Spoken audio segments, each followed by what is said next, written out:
But don't let Satan keep you away. Come back and get before the Father, because He's ready to embrace you and bring you back into your rightful position.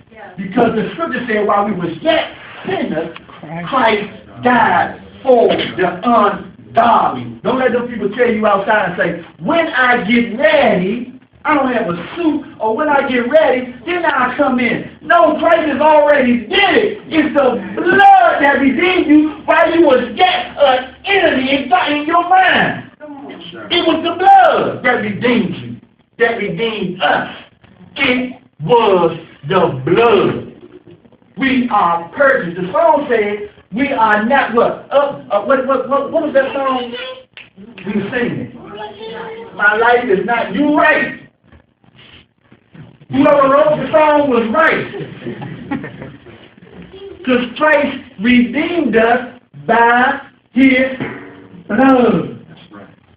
And sometimes we don't understand the value of the blood, because you got to have a revelation. You have to have a revelation. And see, that's what's going to deepen your relationship. When God begins to constantly manifest Himself to you by His Spirit, then you will come up. You'll come up. And with Pastor Mason, remember that? I don't know if you was here when he taught this, the Great Exchange. So I remember all that good stuff. The Great Exchange.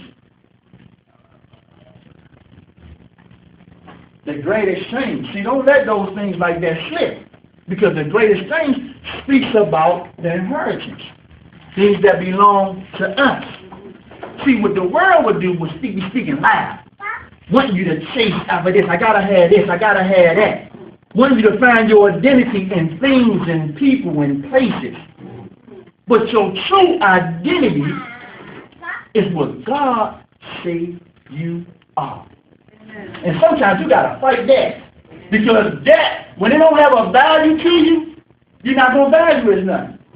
You're gonna value versus, oh, she's fresh today, she got that nice pocketbook. You rather, kind of hear those things from people that, your peers.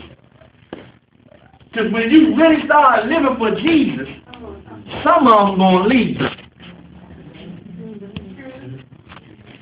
I cried when I was in prison. I did 10 years for murder. I cried when I began to change. They wanted me to keep being a killer. That's not what God created me to be. But the enemy created certain circumstances. My mother got on crack. My father got on crack. And I told myself, because drugs was plentiful, there was a way for me to come up for money, so I went out in the street. Started hustling. Killing off our black people with them drugs. We ain't got into the guns and stuff yet. We just talking about the drugs. Just wiping out a whole. Have y'all seen that? Mm-hmm. Has it happening up here? So the devil real up here too. Was so real in Washington, D.C., Northeast, 1046th Street. That enemy was so vicious. He created those circumstances. Come in and you want to do things recreational. That's how they say it. Oh, I drink casually or recreational. I smoke a little weed kind of like casually. Let me tell you something. I've seen, what was the lady or man? I don't know. But I've seen from corner to corner. Man, them drugs beat them down so bad. And I said, you know what? It started all casually. Recreation. But look at their life now. So let me tell you something. When I ride, going to work, 6 o'clock in the morning, you know what I did? All the dope fiends and ex-dope they're taking, I think that's morphine or something that they substitute for heroin. Methadone. Kind of read them off. Methadone. They lined up. Guess who it is? All black people. Don't get me wrong. This whole fact.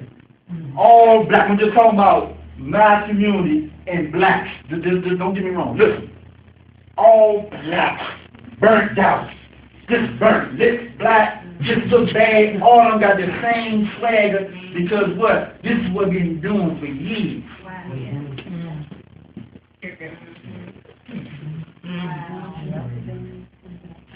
For years we've been doing this, man. I ain't really trying to hear that what you trying to say, Shaw. I hear what you say. Jesus did, Shaw. I ain't really Do you hear me? The lady told me in the store. She said, I said, Miss, do you know we got something better for you? She said, huh? I said, she was in there trying to sell a winter coat, a little girl's winter coat, and it was dirty, had lint on the inside. I'm trying to figure out how she gonna say that. And then I smelled the drugs on her. I smelled it coming out of the pool. And I said, you know what? I'm a witness to her. I'm debating. I'm trying to figure out what I'm going to do it. I said, yeah, that's my heart's desire. In the street, I'll be there. You'll find me. And she was walking. I was saying, ladies, miss, you know? She told me, what? She said, no. That's what I'm talking no. I've been to the school of religion. What's that? I said, the school of religion? I said, the school of religion? Now let her go. I said, dang. But she don't know because of the warfare that's on her life. She don't know. She's thinking, this is what it is, and this is what it's going to be. And the rest of them, it was a little funny. It didn't mean to really be funny. But look, they be out there, and my heart is hurting, it's breaking, because I want to come out there and say, listen, what generation are you from? You my mother's age, and that's when the enemy came in at 84 and 85 and just put the whole family breakdown.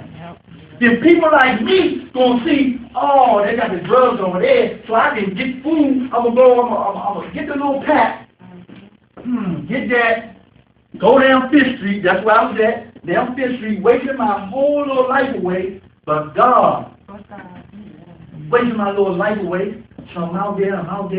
I want to take the money back to my little sister. Here, God, you see this thing. Then we back, same thing. Motherfucker, you gonna jump out? Throw the drugs. For years, right? So, I want to tell him, Miss, I'm like your son, and what happened to me, because what happened to you, it was like a domino effect. The enemy come in and just wipe out the head of the household, the man, the very priest, and the king of the house.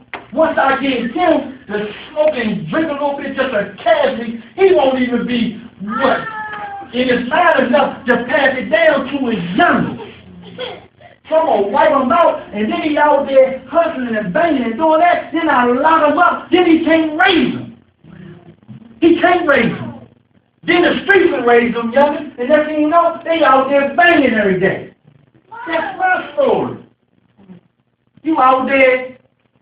First, I was out there just to support my family. Then the main part came in. Oh, this is sad. I can be somebody, because when we was young, we thought that do this and do that so you can be somebody. Get a certain job so you can be somebody.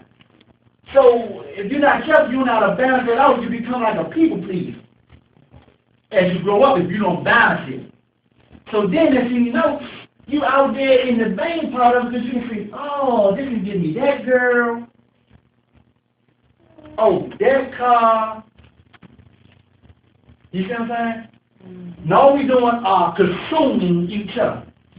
Consuming because of the lust of the enemy that he has, and all we're doing is just consuming each other. So I come and break this little girl's heart. Because all I want is her body. That's it. Matter of fact, I'm going to get the pretty one, and I'm going to make her my main. I don't even know why I'm saying all this, but you get it. I'm going to make her my main bun right here, but I'm going to just treat her like anything. The enemy got us all on this path, and we consuming each other with it, carrying his agenda.